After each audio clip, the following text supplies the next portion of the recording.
Hey there, it's Dorleen. Welcome to my channel and my creative life. So I am on day or project 4 of my March 2025 challenge to use my Sizzix Sidekick and dies that I have in stash. Now, the reason why I decided to do this challenge to myself is because I realized I have a lot of dies and I haven't really been using them. So I bought this bow die this bow die set from scrapbook.com.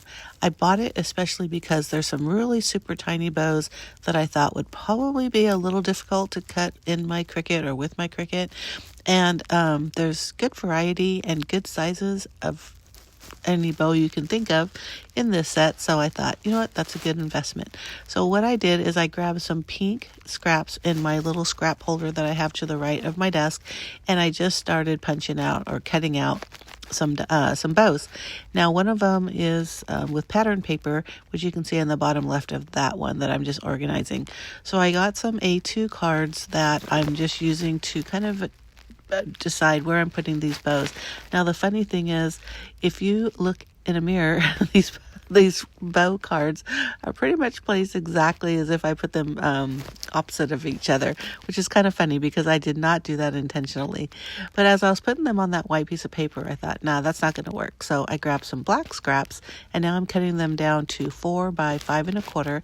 And the reason why they're that size is because the A2 standard card is 4.5 or 4 1/4 by 5 1/2, and so this gives me a 1/4 inch, or I guess an 1/8 inch when you think about it, all the way around. So that's why I did it in that size.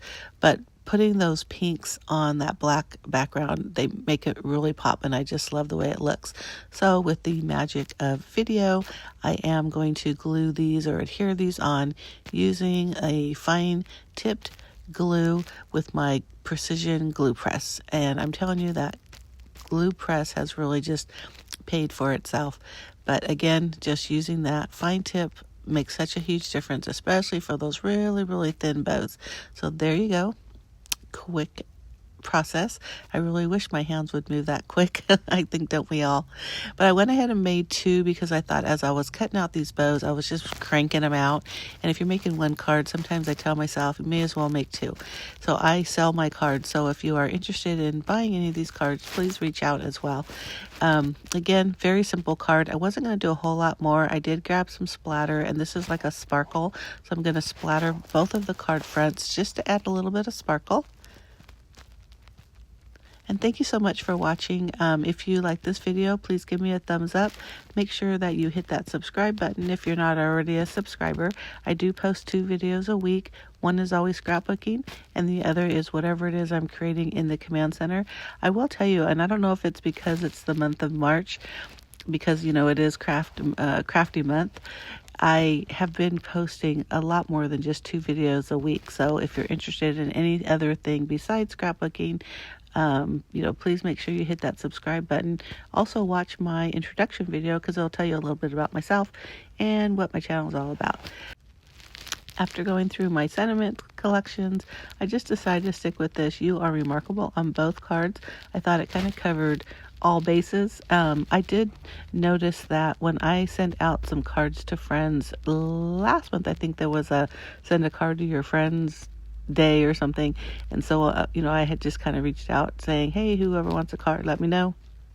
So I had a bunch of my friends and people that I know that said, God, I'd love a card, so this and that. So when I was going through my card stash, I realized a lot of them were very like birthday or wedding or thank you or those kind of things, and not a whole lot of just, hey, how are you, or you are remarkable, or just kind of a basic card to send a friend, especially if you're just thinking about them, that kind of thing. So I've been trying to make a few more of those type of cards just in case. But also, this could also be a birthday card, or this could be a hey, congratulations card, anything, just because, on most occasions that person is remarkable. And then in the inside of the card you can put, have a great day, or happy birthday, or congratulations, or, whatever the situation calls for. But like I said, I just thought that You Are Remarkable are so cute. Now, you probably noticed too that I just use regular scissors to cut those or trim the border. I don't do that often because I'm sure if you look really close, that's going to be very wonky. But I just thought, you know what, for these small shapes, I was just going to go for it. And it looks straight enough in my opinion. Now, if you are a perfectionist, and I am not, but if you are, that's probably going to drive you nuts. But you can go through and do that on your paper cutter. That would work fine. So, and then I finished it off by grabbing some sparkly little gemstones that I had in my collection. I have a lot of these little things and I need to use them more often. I'm kind of playing around with the placement because I'm thinking, ugh, I wasn't sure, but you know what? It all looks cute.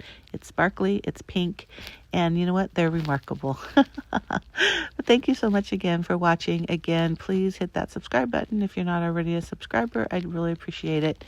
And this is card number 4, and you'll get the last one, 5, next Saturday. Thank you so much for watching. Bye.